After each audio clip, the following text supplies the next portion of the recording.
ferme les yeux ensemble ce soir. Prions le Seigneur pour son messager. Toi la grâce. Sois loué, Seigneur, sois béni, Maître. À toi la gloire, à toi la gloire.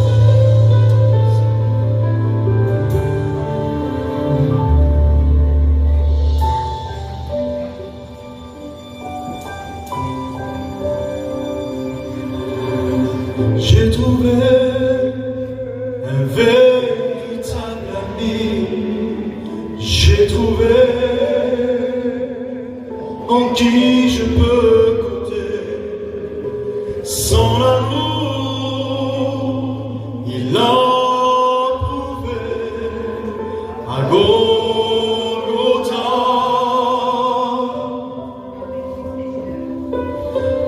On l'appelle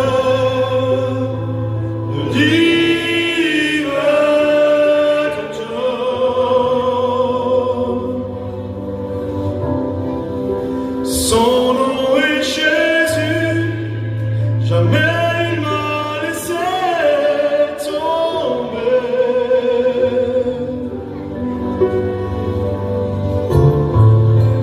Jésus, tu es avec moi dans mon problème. Jésus, tu es avec moi quand j'ai peur. Jésus, tu es avec moi quand je suis seul. Tu écoutes ma prière.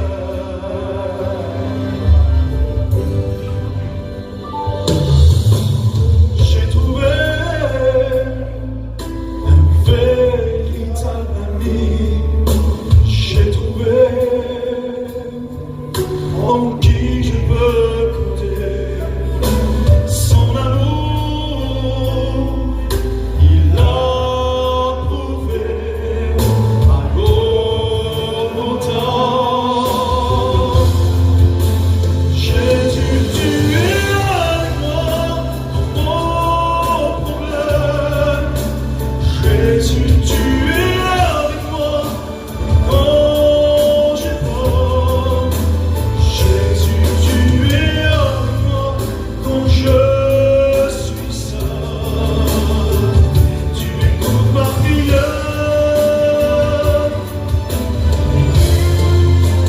Jésus, tu es avec moi dans mon foyer.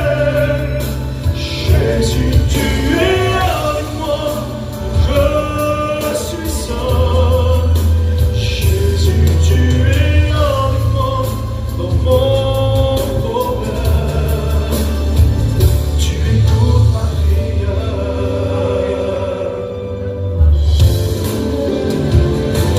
Jésus, tu es avec moi dans mon problème. Jésus, tu es avec moi quand j'ai peur. Jésus, tu es avec moi quand je suis seul. Tu écoutes ma prière. Jésus, tu es avec moi dans mon foyer. Jésus, tu es avec moi quand je suis seul. Jésus, tu es avec moi quand je suis seul. Tu écoutes ma prière. Ce soir, il est là pour écouter ta prière. Peu importe le problème que tu passes, peu importe ta difficulté, il est là ce soir pour t'aider. Gloire à Dieu, que Dieu bénisse ton messager. Et puis nous le croyons. Nous croyons qu'il est avec nous. Et puis ce soir, à travers la parole de Dieu, à travers le conseil de la parole de Dieu, il va encore nous le prouver qu'il est avec nous. Gloire à Dieu. J'aimerais que je vois qu'il puisse bébé un mot sur mon cœur. Et puis j'aimerais le partager avec vous. Je ne voudrais pas être trop long, mais je ne voudrais pas non plus ne pas apporter ce que Dieu a mis sur mon cœur. Et puis écoutez, le mot que le Seigneur a mis sur mon cœur, c'est de se laisser façonner. C'est pas toujours facile. C'est pas toujours facile de laisser Dieu faire dans notre vie. Mais pourtant, Dieu a besoin de façonner nos vies. On a besoin de se laisser façonner. Et puis, quand on regarde le mot façonner, ça veut dire mettre en œuvre. Et puis je me suis posé plein de questions. Vous savez, quand j'écris mon message, je me suis posé plein de questions. Et puis je me suis demandé comment qu'il a mis en œuvre le Seigneur. Et puis on le trouve dans Genèse, l'Éternel Dieu forma l'homme de la poussière de la terre et il souffla dans ses narines un souffle de vie et l'homme devint une âme vivante. Il nous a formés de cette façon, le Seigneur. Et le mot façonner veut dire aussi travailler. Écoutez, travailler une matière en vue de lui donner une forme particulière. Et puis je me suis posé cette question, quelle forme que Dieu a voulu nous donner? Et puis quand on regarde la parole de Dieu, mais c'est toujours dans Genèse où on trouve la réponse, il va dire ça. Dieu dit, faisons l'homme à notre image, selon notre ressemblance. Je me suis dit, puis je le disais à bébé tout à l'heure dans l'auto, c'est pas rien, d'être à la ressemblance de Dieu. Et puis j'ai regardé, puis je me suis dit, Seigneur, c'est difficile. C'est difficile de s'imaginer d'être à la ressemblance de Dieu. Parce que écoutez ce que dit la parole de Dieu. Il va dire, dans l'Exode, l'Éternel dit à Moïse, tu ne pourras pas me voir ma face, car l'homme ne peut me voir et vivre. Alors c'est difficile d'imaginer l'apparence de Dieu. Et puis j'ai tombé sur un autre texte qui va dire, car ceux qu'il a connus d'avance, il les a aussi prédestinés à être semblables à l'image de son Fils. Alors ça, c'est quelque chose qu'on arrive un petit peu mieux à s'imaginer quand on lit la parole de Dieu, quand on regarde dans les Écritures, on arrive à avoir plus cette image de Jésus. Mais je me disais, Seigneur, la barre elle est haute aussi, d'être à l'image de Jésus. Et puis j'ai trouvé un homme dans la parole de Dieu qui est de la même nature que toi, qui est de la même nature que moi, qui a les mêmes problèmes que nous. Et puis lui, il va nous donner un conseil. Et puis vous connaissez ce conseil, c'est l'apôtre Paul. Il va dire ça. Soyez mes imitateurs comme je le suis de Christ. Alors oui, ça paraît difficile d'être à l'image de Dieu. Ça paraît difficile d'être à l'image du Christ. Mais c'est lui qui nous a formés. Il nous a formés pour être à son image. Et puis c'est ce que j'ai mis. Dieu, quand il nous a créés, il a tout mis, écoutez, il a tout mis en œuvre pour qu'on puisse y arriver. Il ne nous a pas créé n'importe comment. Dieu nous a donné, j'ai mis là, une intelligence. Il nous a doté d'un sentiment. Et puis il nous a donné la volonté. Et puis on va le voir ensemble, c'est des choses qu'il nous a données pour avancer dans notre vie chrétienne. Parce que je l'ai mis là, il ne nous a pas donné une intelligence. Écoutez, je ne veux pas te déplacer dans mes mots, mais il ne m'a pas donné une intelligence d'aller faire un coup de commerce, notre Seigneur. Ce n'est pas de cette intelligence-là qu'il nous a donné. Écoutez ce que dit la parole de Dieu. Ce soir, c'est une réunion de prière. Et puis, écoutez, on est tous pareils, on passe tous par des moments difficiles. On a tous, chacun à sa manière différente, des problèmes. Et bien, regardez ce que dit la parole de Dieu dans les psaumes. Dieu du haut des cieux regarde les fils de l'homme pour voir s'il y a quelqu'un d'intelligent qui le cherche. C'est de cette intelligence-là qu'il nous a dotés. Quand ça ne va pas dans ta vie, quand les problèmes sont trop difficiles dans ta vie, quand tu n'y arrives plus et puis que c'est toujours de plus en plus dur, Dieu t'a donné cette intelligence-là de fixer les regards vers lui, de regarder vers lui, parce que lui, il a la solution à ton problème. Écoutez, nous, on n'a pas la prétention d'avoir une solution à vous donner, parce que moi, je suis faible, je suis comme vous, je suis fait de la même chair que vous. Mais Dieu, lui, il a la solution à ton problème. Et puis il nous a dotés d'un sentiment. Et puis d'abord, je me suis posé cette question, quel sentiment? Et puis écoutez, je suis tombé sur ce texte qui dit, ayez les sentiments qui étaient en Jésus-Christ, existant en forme de Dieu. C'est-à-dire, les sentiments du Christ, c'est difficile à avoir. Et c'est quoi ce sentiment alors? Et puis vous le savez en plus, je n'ai pas besoin de vous le répéter, vous le savez tous. Ces sentiments, c'est la base de l'évangile, c'est l'amour. D'avoir ce sentiment d'amour, il va dire dans 1 Jean 4,8, Dieu est amour. Il a mis ce sentiment d'amour, et puis écoutez, c'est pas juste le sentiment, écoutez, c'est facile d'aimer sa compagne, d'aimer ses enfants, d'aimer son frère, d'aimer ses parents, c'est facile. Ça va au-delà de ça. Il nous a mis ce sentiment d'amour dans nos cœurs, au point d'aimer nos ennemis, au point d'aimer ceux qui nous persécutent. C'est cet amour qu'il a mis dans nos cœurs. Et puis écoutez, un peu plus loin, il va dire, et cet amour consiste non point à ce que nous avons aimé Dieu, mais en ce qu'il nous a aimés. Si nous avons cet amour dans notre cœur, c'est parce qu'un jour Dieu nous a aimés, à chacun d'entre nous. Là. Dieu a tout mis en œuvre pour qu'on puisse arriver à avancer dans notre vie chrétienne. Et puis un peu plus loin, il va dire ça. Personne n'a jamais vu Dieu. Si nous nous aimons les uns les autres, Dieu demeure en nous et son amour est parfait en nous.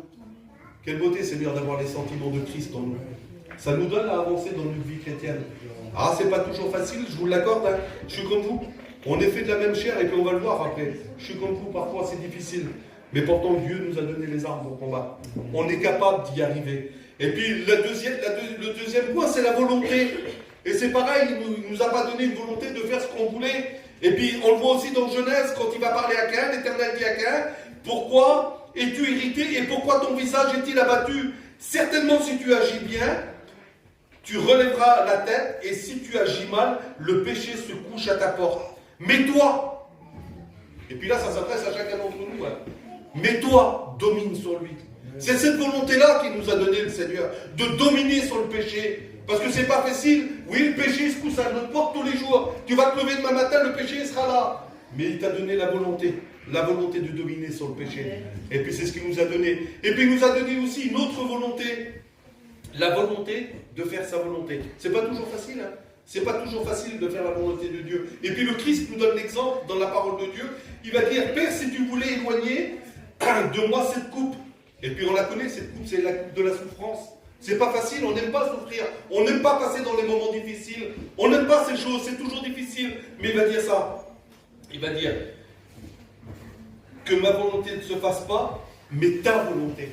Oui, le Seigneur nous a donné cette volonté de faire la volonté, d'avancer dans les choses de Dieu. Et Dieu a mis tout en œuvre pour que nous puissions y arriver. Alors oui, ça vaut le coup de se laisser façonner par Dieu.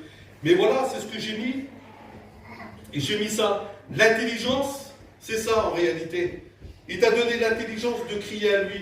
Le psaume, il dit ça, il dit quand le juste crie, l'Éternel l'entend, il vient le délivrer. Ce soir, que tu puisses avoir cette intelligence. Ça fait peut-être un moment que tu es dans le problème, ça fait peut-être un moment que tu es dans la maladie, la difficulté, puis en réalité, mets ce que tu veux devant. Mais le Seigneur t'a donné cette intelligence de crier vers lui. Il nous a donné le sentiment d'amour, de nous aimer les uns les autres. C'est ce qu'on doit faire en tant que chrétien, nous aimer les uns les autres. Et puis il nous a donné la volonté de faire sa volonté. En réalité, c'est important. Mais c'est ce que j'ai mis. Écoutez, les difficultés viennent là. Si Dieu a tout créé à merveille, si Dieu nous a donné l'intelligence, si Dieu nous a donné le sentiment d'amour, si Dieu nous a donné la volonté, voilà, l'homme, il est fait de 3 façons différentes. Et c'est là parfois que c'est difficile. L'homme, il est fait corps, âme et esprit. Écoutez, je vais vous lire le verset, c'est aussi simple, c'est dans les Thessaloniciens, puis je ne vois plus rien. Que le Dieu de paix vous sanctifie lui-même tout entier, et que de toute votre être, esprit, âme et corps soient conservés irréprochables. Et ça devient difficile. C'est à ce moment-là que ça devient difficile. Parce que vous connaissez ce texte qui dit que la chair a les désirs contraires à l'esprit. Et puis il nous faut lutter, on n'a pas le choix en réalité. Le corps, écoutez, j'ai mis ça moi, que le péché ne règne point dans ton corps. Et puis l'apôtre Paul, qui était un homme de Dieu, et puis qui était un homme comme nous, va encore nous donner un conseil, il va dire ça lui. Je traite durement mon corps et je le tiens assujetti. Traiter durement son corps, c'est ne pas vouloir faire les choses du monde. Le tenir assujetti, c'est ne le pas laisser aller où il veut. Parce que si on laisse notre corps, notre chair à nous faire ce qu'on veut, vous avez bien compris que la chair, elle a un désir contraire à l'esprit, elle nous amènera toujours dans des endroits où il ne faut pas. Dans nos pensées, ça ne sera jamais bon, ça sera toujours des pensées de colère, des pensées de ce que vous voulez, parce qu'on laisse le corps agir. Mais Dieu nous a donné à dominer sur ce corps. Et puis il va dire ici, il va dire, si vous vivez selon la chair, vous mourrez. Mais si l'esprit vous fait mourir les actions du corps, alors à ce moment-là, on vivra. Et ça nous amène à l'esprit. L'esprit, c'est ça, écoutez, je l'ai mis là. Il dit, l'esprit lui-même rend témoignage à notre esprit que nous sommes des enfants de Dieu. Amen. Nous ne sommes pas n'importe qui ce soir. On est des enfants de Dieu. Et puis le Dieu que nous servons, tout est possible à lui. Si l'homme est limité dans ce qu'il fait, j'aimerais vous rappeler cette chose-là, c'est que Dieu, il est illimité, il est capable de tout ce soir. Peut-être qu'il y a longtemps que tu pries pour quelque chose et puis que tu ne vois pas la main de Dieu, et puis on va le voir à travers une histoire de la parole de Dieu. Et puis tu n'y crois plus. Mais Dieu est illimité, il est capable. Il est capable de donner ce que tu attends depuis des années ce soir. Il va dire ça, écoutez, Galates, car la chair a les désirs contraires à ceux de l'esprit, et ils sont opposés entre eux. Ben oui, c'est difficile, et puis on connaît les fruits de l'esprit. Écoutez, je vais vous les citer. Galates, il va dire l'amour, la joie, la paix, la patience, la bonté, la bienveillance, la foi, la douceur et la maîtrise de soi. Ça, c'est les fruits de l'esprit, mais la chair, elle, c'est le contraire. Et j'ai mis là, si l'esprit c'est l'amour, la chair c'est la haine. Si l'esprit c'est la joie, la chair c'est la tristesse. Si l'esprit c'est la paix, la chair, elle, c'est la guerre. Si l'esprit c'est la patience, la chair, elle est agitée. Si l'esprit c'est la bonté, la chair c'est la méchanceté. Si c'est la bienveillance, la chair, elle, c'est l'ignorance. Si l'esprit c'est la foi, eh ben la chair c'est le doute. Si l'esprit c'est la douceur, la chair c'est la brutalité. Et si l'esprit c'est la maîtrise de soi, la chair c'est l'impulsion. Ben oui, quand on laisse la chair agir en une fraction de seconde. Écoutez, vous connaissez, et puis on se connaît. Écoutez, je lisais ça ce matin, j'étais chez moi, et puis j'ai cet exemple qui est venu dans ma tête. Quand on est au volant, je suis un serviteur de Dieu, je suis fait de la même chair que vous, moi. Quand on est au volant et qu'on conduit une voiture, là, quand il y en a un qui vient nous couper le devant, vous avez vu la vitesse que ça va? Il faut écouter, c'est même pas une seconde, c'est une fraction de seconde pour que la chair elle prenne le dessus. Et puis tout de suite on est en colère, là, qu'est-ce qu'il fait là, et puis on crie. Ben oui, la chair elle aura toujours les désirs contraires à l'esprit. Et puis il nous faut justement, dominer sur ces choses.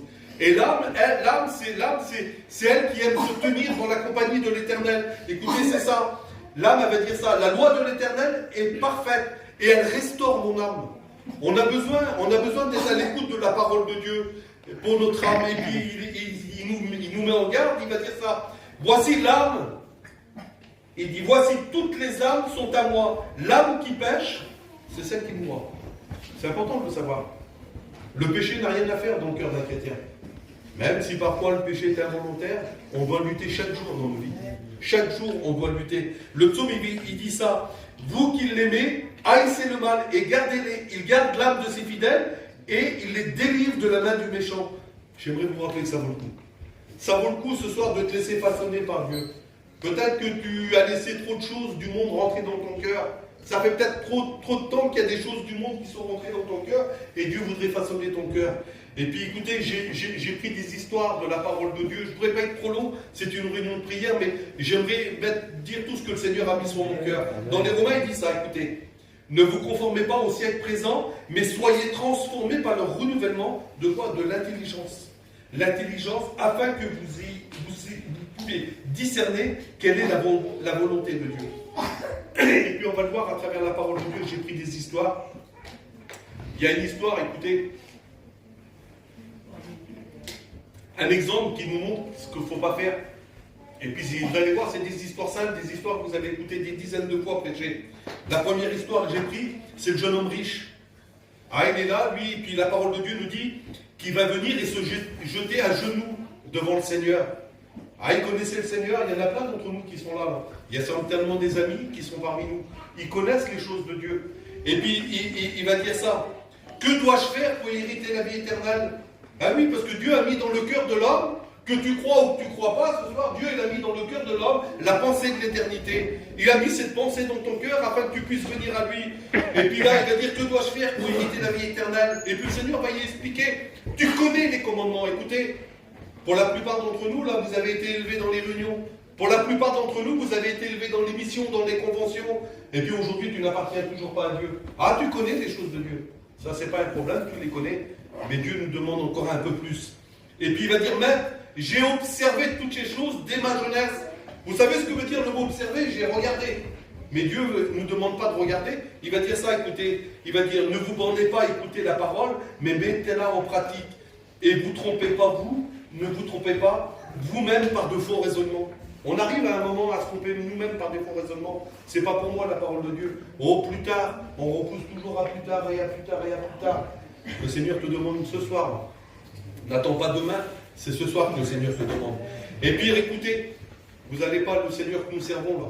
Je vous l'ai dit tout à l'heure à Jean 4:8, c'est un Dieu d'amour. Et Jésus, l'ayant regardé, l'aima.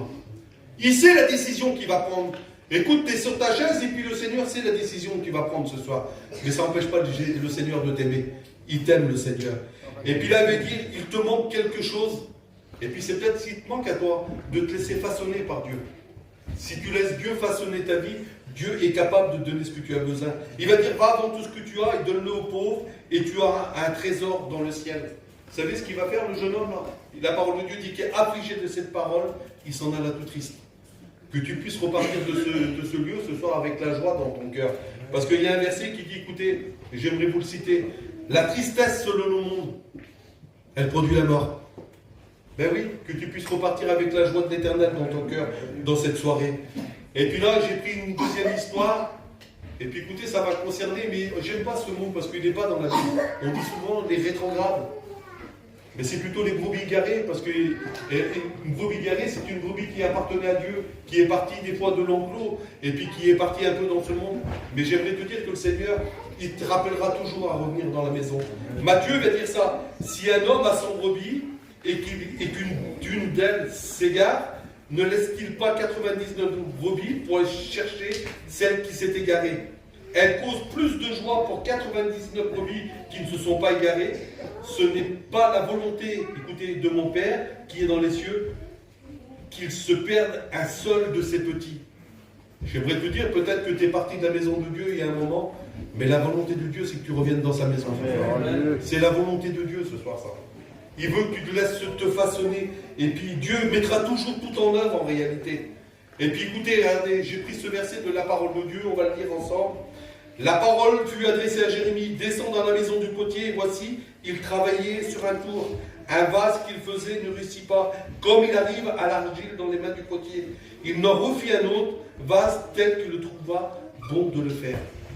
Il est capable, Seigneur. Il est capable ce soir. Ça n'a pas marché la première fois. Tu t'es laissé attirer par le monde et puis tu as laissé la main de Dieu. Ça n'a pas fonctionné. Mais le Seigneur, il est capable. Il est capable de te refaçonner ce soir, de refaire un vase d'honneur de toi. Il est capable de le faire, Seigneur. Dans Isaïe, il va dire ça, à notre Dieu qui ne se lasse pas de pardonner. Il peut encore te pardonner ce soir. Tu n'en as pas trop fait. Oui, tu es parti dans le monde, mais ce soir, tu es là, tu es présent, tu es dans la maison de Dieu et tu es à l'écoute de la parole de Dieu. Et puis j'ai pris cette histoire, écoutez, vous la connaissez tous, c'est l'histoire du fils perdu, le fils prodigue. Ah, il était dans la maison de Dieu, il était là, il était bien, et puis écoutez, il va vouloir une part de son héritage, et puis partir dans le monde, et puis c'est ce qu'il va faire en réalité. Il va partir dans le monde, et il va dépenser tout ce qu'il avait reçu de Dieu. Et puis toi, avant, écoutez, je ne sais pas, moi je le dis, je l'ai sur mon cœur, tu étais peut-être une femme ou un homme de prière. Tu étais peut-être une femme qui aimait lire la parole de Dieu ou un homme qui aimait lire la parole de Dieu. Et le monde t'a tout pris. En partant dans le monde, tu as abandonné toutes ces choses, la prière, la lecture, la communion avec tes frères. J'aimerais te dire que Dieu veut te les redonner ce soir. Et puis là, il va dire,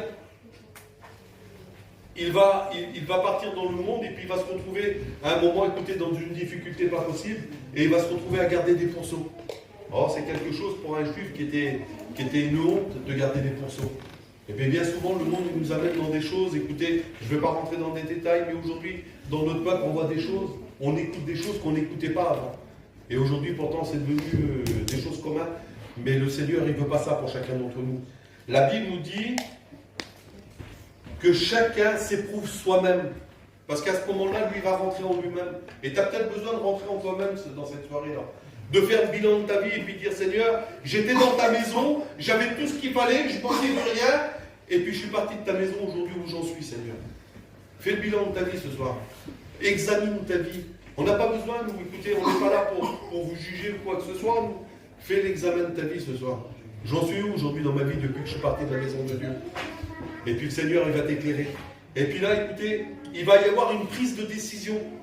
C'est dans Job où il va dire, à tes résolutions, pas aux miennes, pas à ceux des frères, les anciens qui sont là, même pas eux. C'est à tes résolutions à toi que dépendra le succès. Tu veux du succès dans ta vie, il dit un peu plus loin, il va dire, et sur ton chemin brillera la lumière. Mais il faut que tu prennes des décisions ce soir. Ça fait longtemps que tu n'es pas revenu à la maison de Dieu. Le Seigneur t'appelle ce soir à revenir à la maison de Dieu. Je me lèverai, ça c'est sa décision. J'irai vers mon Père et je lui dirai, mon Père, j'ai péché contre le ciel et contre toi. Je ne suis plus digne d'être appelé ton fils. Vous savez, des fois, on a besoin de personne pour nous juger. On est capable de se faire du mal soi-même. J'ai été trop loin dans le monde, j'en ai trop fait, moi. J'aimerais te rappeler ce verset de la parole de Dieu. Je vous l'ai cité tout à l'heure, mais ça ne me dérange pas de le reciter. Car Dieu est amour. Il est l'amour. Il ne se lasse pas de pardonner. Il est capable encore de pardonner. Et puis écoutez, il va dire ça. Il va se lever, il va aller vers son Père. Et son Père, lui, il va faire quoi? Il va être ému de compassion. Tu es à la réunion ce soir. À la réunion, le Christ, il est parmi nous. La parole de Dieu nous dit que 2 ou 3 assemblés, je suis parmi nous. Il est là, Seigneur. Il est tout près de toi ce soir. Et il est ému de compassion de voir la réunion. Il sait les décisions que tu vas prendre ce soir.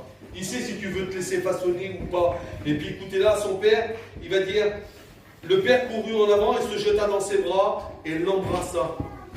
Là, le Fils va se laisser façonner, c'est ce que j'ai mis moi. Et puis qu'est-ce que va dire le Père? Apportez la plus belle des robes, cette robe que tu as peut-être tachée. cette robe blanche que tu as peut-être tachée là, il est capable de te redonner le salut ce soir. Il va dire, apportez-lui un anneau, l'alliance au doigt, cette alliance que tu avais avec le Christ, parce qu'il est l'époux, nous sommes la fiancée, nous dit la parole de Dieu.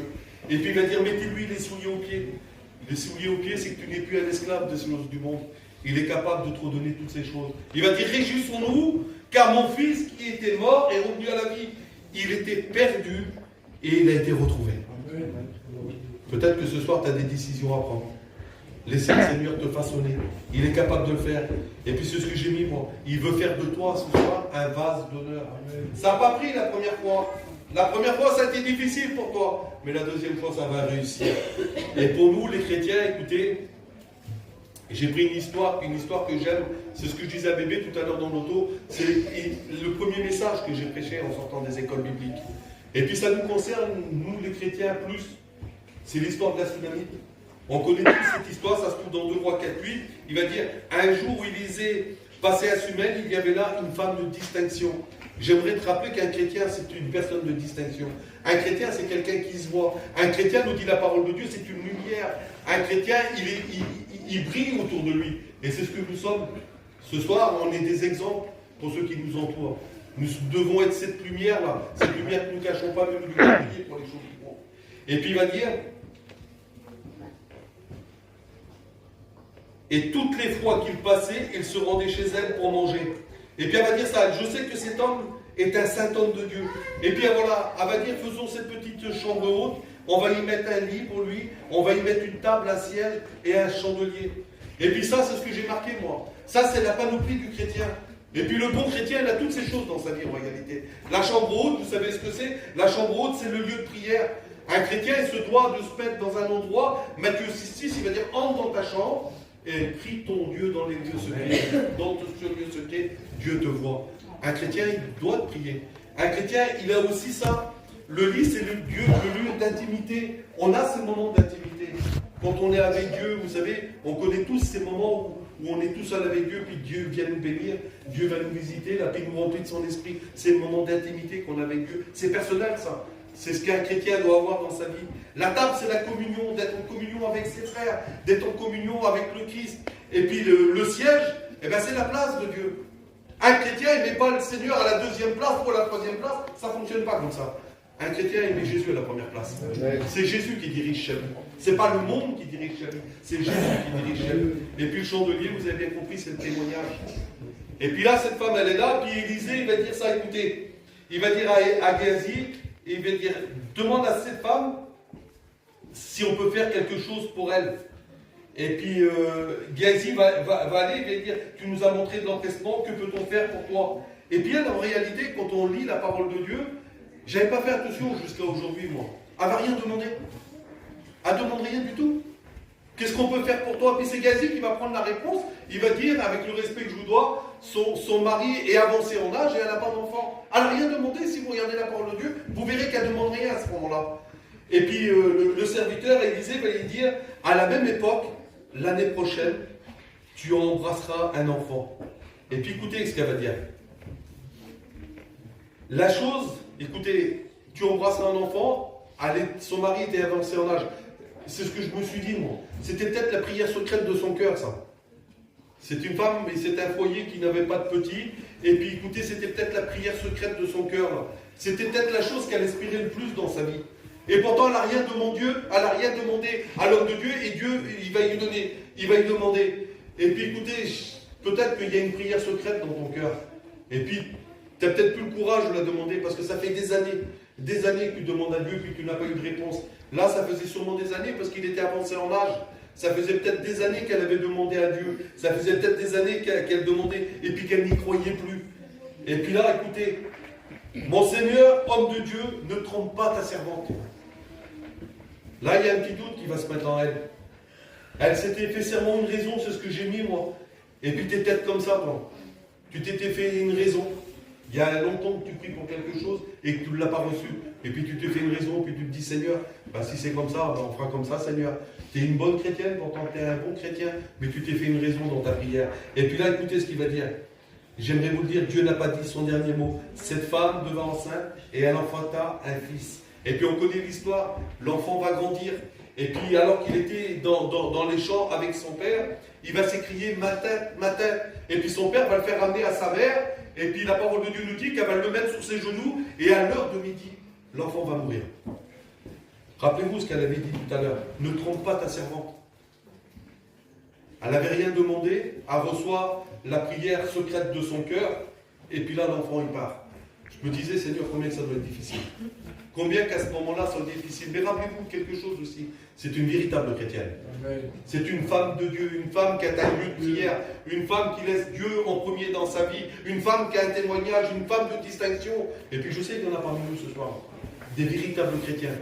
Des piliers, on appelle ça, hein, des piliers, des gens de prière, des gens, même que le problème il est devant nous, on fait confiance à Dieu. Et puis là, elle va faire appeler son mari, puis elle va dire, envoie-moi un serviteur, que je puisse aller vers l'homme de Dieu, et je reviendrai. Et son mari va y faire cette réponse. Ce n'est ni nouvelle lune, ni sabbat, et elle va répondre, tout va bien.